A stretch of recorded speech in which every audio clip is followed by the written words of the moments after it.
पावकनः सरस्वती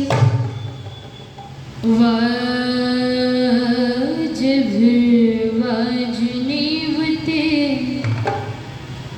यजं वस्तु धिया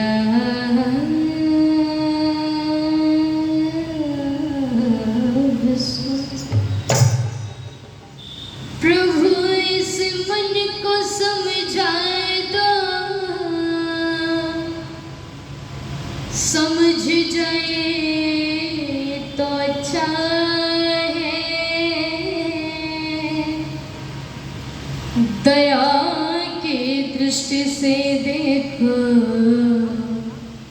संवर जाए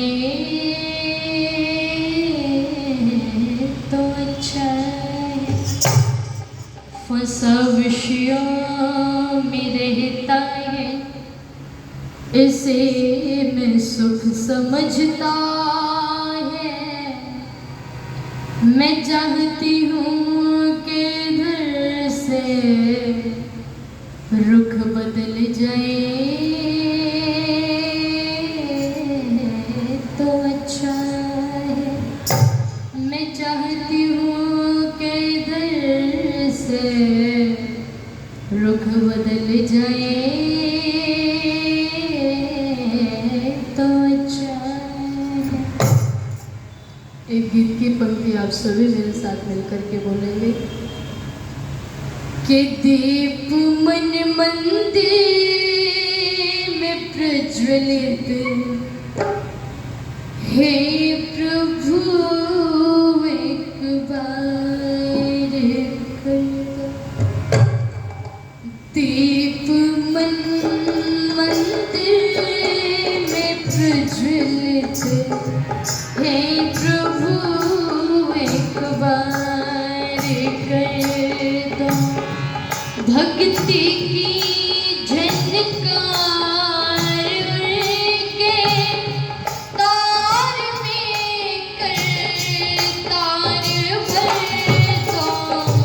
दीप मन मंदिर में प्रज्वलित हे प्रभु एक बार कर दो। भक्ति की झनकार के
मीठी आवाज। ओ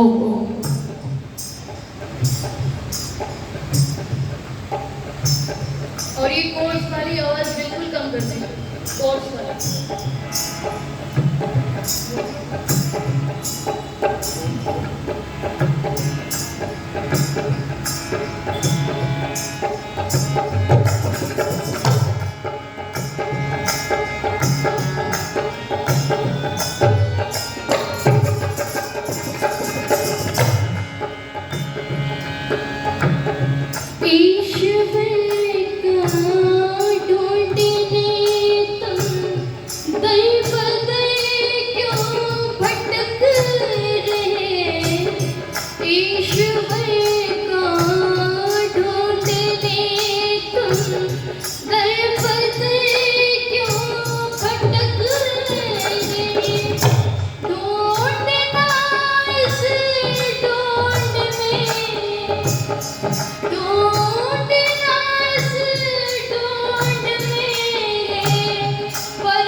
बहुत ही आदर और सम्मान श्रद्धा की होगी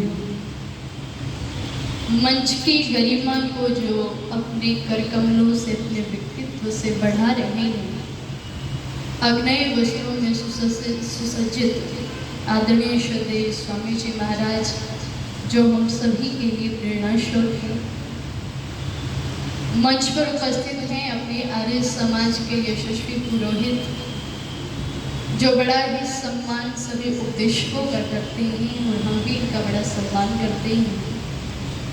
मेरे जीवन की प्रेरणा स्रोत जो एक परछाई की तरह से मेरे साथ रहते हैं, श्रद्धेय मेरे पिता जगदीश जी जो ढोलक पर मेरा साथ दे रहे हैं, और आदरणीय श्रद्धेय मानसी बलवीर जी सामने उपस्थित आर्य समाज के प्रतिष्ठित प्रबुद्ध विशिष्ट और वरिष्ठ व्यक्तित्व, सामने बैठी हुई वंदनीय पूजनीय मातृशक्ति और इस देश के गौरव भविष्य के सितारे यहाँ पर उपस्थित हैं मेरे भाई और बहनों।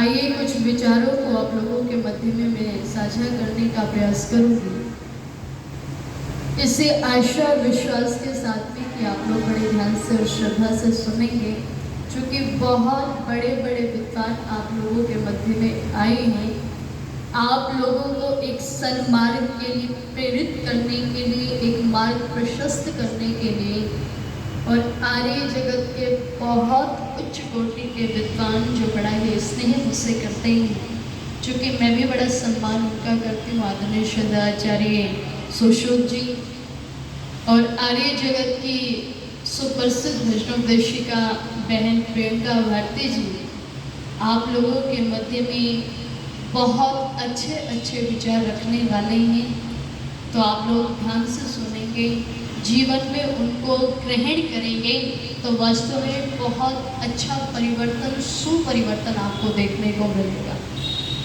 आइए मैं भी कुछ विचारों को आप लोगों के मध्य में साझा करने का प्रयास करूंगी, इसे आशा विश्वास के साथ में कि आप लोग बड़े ध्यान से और श्रद्धा से सुने। एक बात मैं आप लोगों को कहूँ कि दुनिया के अंदर जो व्यक्ति वास्तव रूप में जीता है वो कौन जीता है? तो मैं बता दूं आपको, वास्तविक रूप में अगर दुनिया में कोई व्यक्ति जीता है तो वो जीता है जिसे जिंदगी के बारे में पता होता है, जीवन क्या है इसके बारे में पता होता है, अन्यथा मृत रहते हैं। और हम में से कितने ही लोग ऐसे हैं जिनको यही नहीं पता कि वास्तव में जीवन होता क्या है। जरा सा व्यक्ति के जीवन के अंदर दुख आ जाता है तो लोग हंसना छोड़ देते हैं, खाना छोड़ देते हैं, पीना छोड़ देते हैं, बातें करनी छोड़ देते हैं और उस दुख में शराब पीना शुरू कर देते हैं, अन्यथा गलत गलत काम करने शुरू कर देते हैं। और कुछ तो अभागे ऐसे होते हैं कि वो जीना ही छोड़ देते हैं। लेकिन वास्तविकता ये है, जब व्यक्ति के जीवन के अंदर दुख आते हैं तो वो कहीं ना कहीं हमारे ही कारण से आते हैं। और जब व्यक्ति के जीवन के अंदर दुख आए तो ना हंसना छोड़ना है, न खाना छोड़ना है, न पीना छोड़ना है, न बातें करनी छोड़नी है, न गाँव छोड़ना, न देश छोड़ना और ना जीना छोड़ना, बल्कि कुछ धारण करना। क्या धारण करना है? बस जिंदगी सवर जाएगी, एक बार धारण करके देख लीजिएगा। क्या?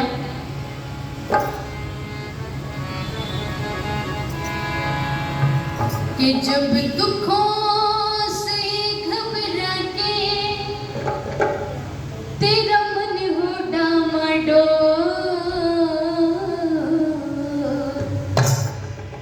जब दुखों से घबरा के तेरा मन हो डामाडोल,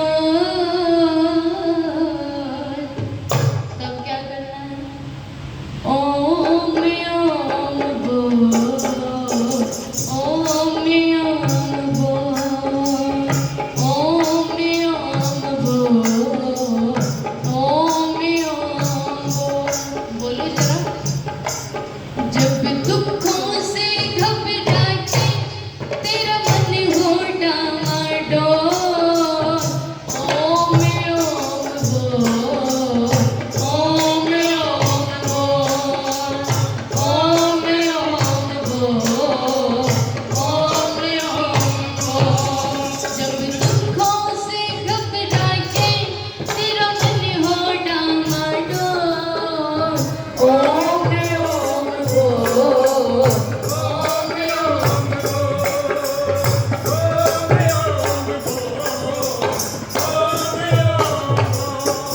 क्यों नजर बचा के जग से पापों से खेल रहा है, क्यों नजर बचा के जग से पापों से खेल रहा है।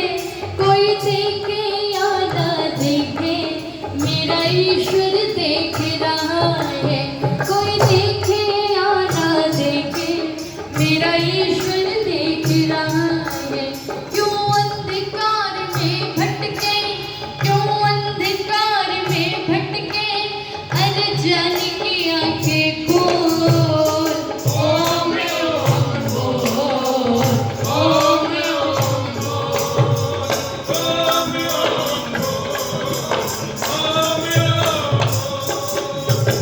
कुछ लोग सोचते हैं कि परमात्मा क्या हमें हर जगह देख रहा है?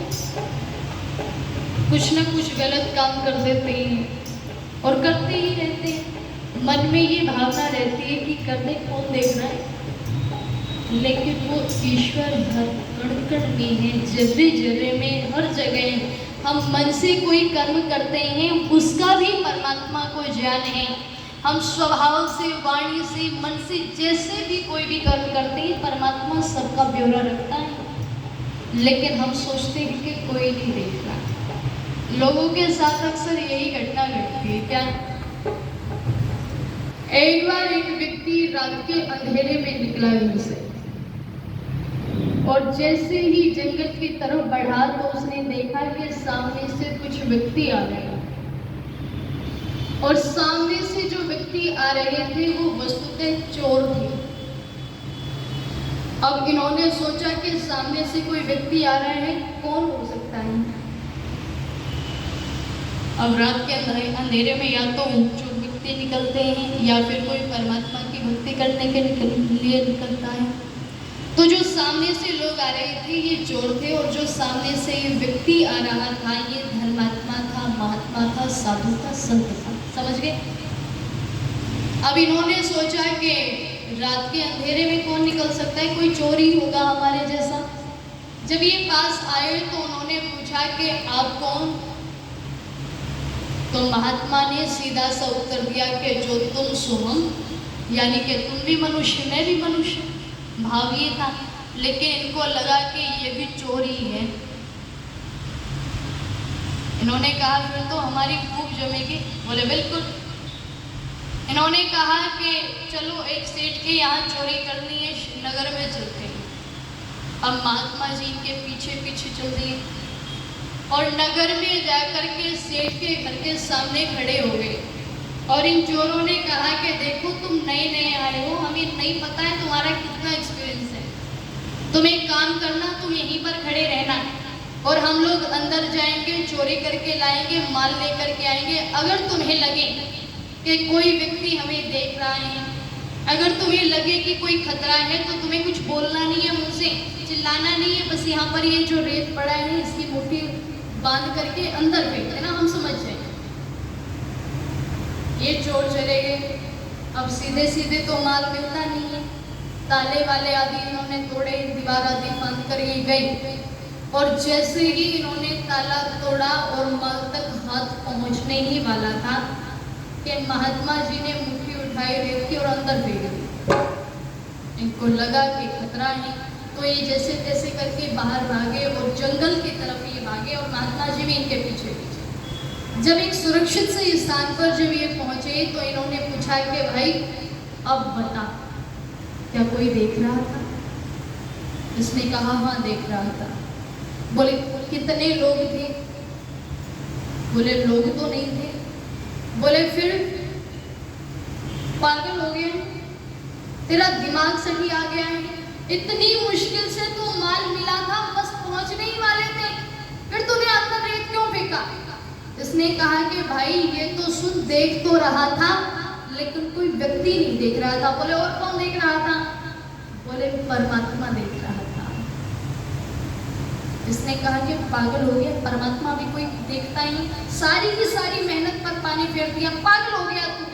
हमारी तो मौत, हमने मौत खरीद ली थी जो हम तुझे लेकर के आए, पागल हो गया तू। तो महात्मा जी ने कहा कि कितने पागल हो तुम? बोले कैसे? बोले मनुष्य से तो डरते हो, लेकिन जिसे मनुष्य ने को भी बनाया, जिसने सबका पालनहारा है, जो प्रत्येक क्षण हमें देखता रहता है, उस परमपिता परमात्मा से नहीं डरते।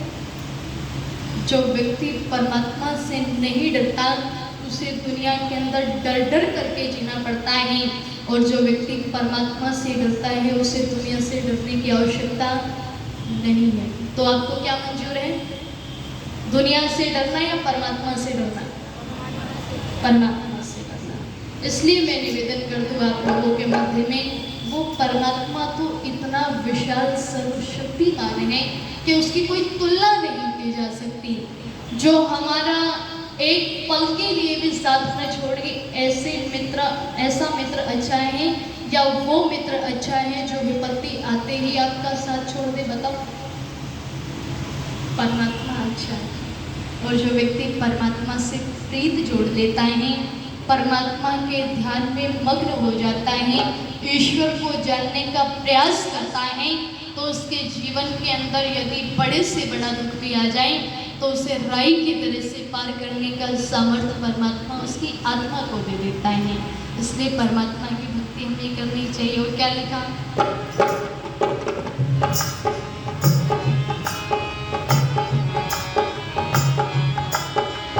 ध्यान लगा ले प्रभु से तेरा हो जाए उद्धार। ध्यान लगा ले प्रभु से तेरा हो जाए उद्धार। परमानंद यदि चाहता तो कर ले जग उपकार। परमानंद यदि चाहता तो कर ले जग उपकार।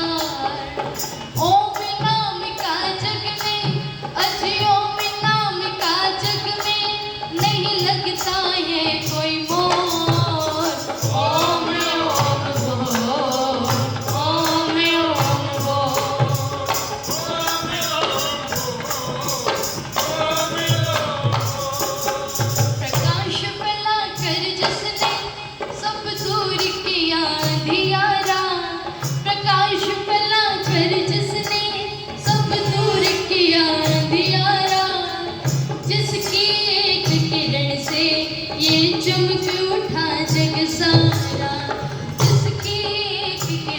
से ये चमक उठा जग सारा। अब है राम ले ओम नाम तू, अब है राम ले ओम नाम तू, इधर उधर मत डोल। ओम ओम बोल, ओम ओम बोल, ओम ओम बोल, ओम ओम बोल। जब दुखों से घबरा के तेरा मन हो डामाडोल। ओम ओम बोल, ओम ओम बोल, ओम ओम बोल, ओम ओम बोल।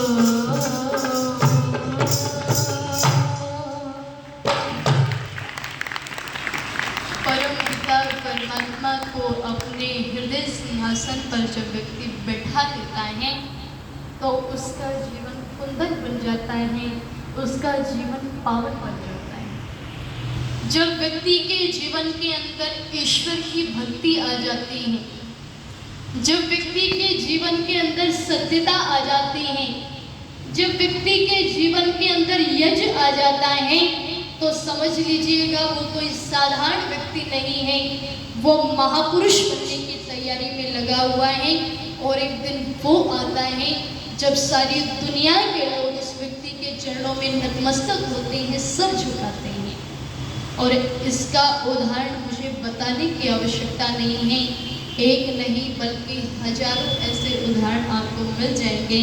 एक उदाहरण तो जिन्होंने हमें मार्ग दिखाने का काम किया, जिन्होंने इस सोई हुई जाति को जगाने का काम किया, जिन्होंने इस देश से गुलामी की जंजीरों को काटने का काम किया, वो आर्य समाज के संस्थापक ऋषि दयानंद जी महाराज थे, जिन्होंने ईश्वर की भक्ति में स्वयं को डुबाया, जिन्होंने सत्यता को अपने जीवन के अंदर धारण किया था, जिन्होंने यज्ञ की इतनी बड़ी महत्ता हमें समझा दी, वो ऋषि दयानंद जी महाराज थे। और मैं निवेदन कर दूँ आप लोगों के मध्य में, जब व्यक्ति के सपने सुदृढ़ हो जाते हैं और वो कुछ करने को चलता है तो स्वयं परम पिता परमात्मा उसका साथ देते हैं। उनके साथ में कोई उनके बेटे पोते नहीं चले थे, अकेला चला था और अकेले ने सारी दुनिया को हिला करके रख दिया था। ये जज्बा कहाँ से आया? ये उस परम पिता परमात्मा ने दिया। ये आत्मिक बल कहाँ से आया? ये उस परम पिता परमात्मा ने दिया। बस वेद की पोटली को लेकर के, परमात्मा का सहारा लेकर के जब समाज के अंदर कुछ करने को चला तो सारी दुनिया के लोग नतमस्तक हो गए थे। अगर पलड़े में रख करके तोला जाए तो ऋषि दयानंद का पलड़ा बड़ा भारी था दुनिया के लोगों पर। इसलिए एक गीत की पंक्तियां मैं ऋषि दयानंद जी महाराज को अर्पित करके अपनी वाणी को विरमित करूं, समय हो जाएगा।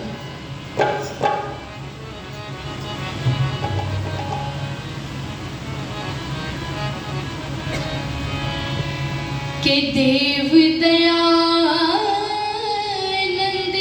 तेरे एहसान हम,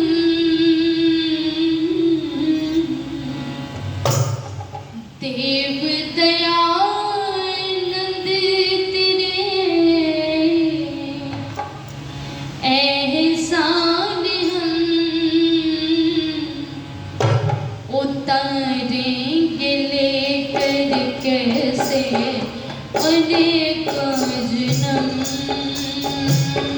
देव दयानंद तेरे एहसान हम उतारेंगे लेकर कैसे अनेकों जन्म। देव दयानंद तेरे एहसान हम उतारेंगे लेकर कैसे लुट रहे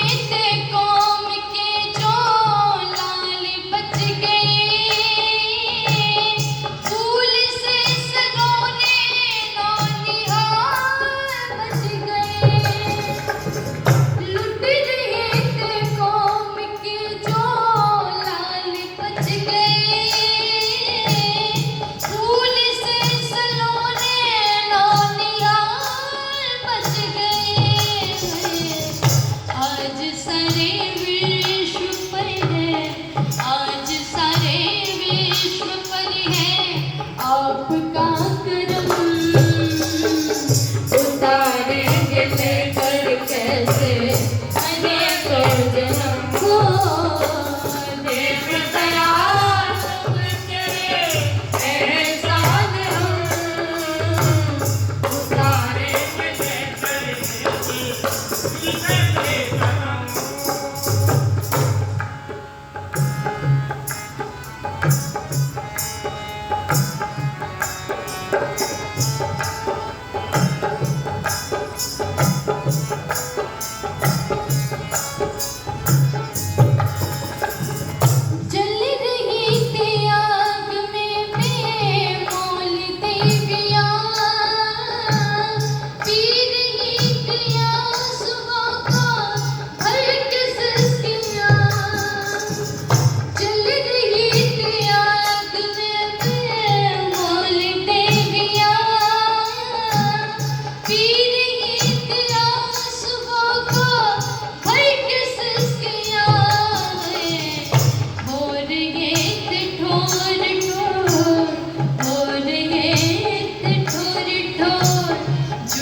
उतारेंगे लेकर कैसे कितने जन्म उतारेंगे लेकर कैसे कितने जन्म उतारेंगे लेकर कैसे कितने जन्म।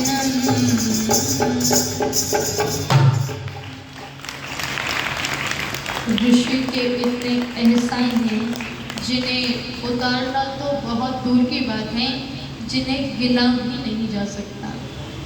उनके ऋण से उऋण होना बड़ा असंभव सा प्रतीत होता है।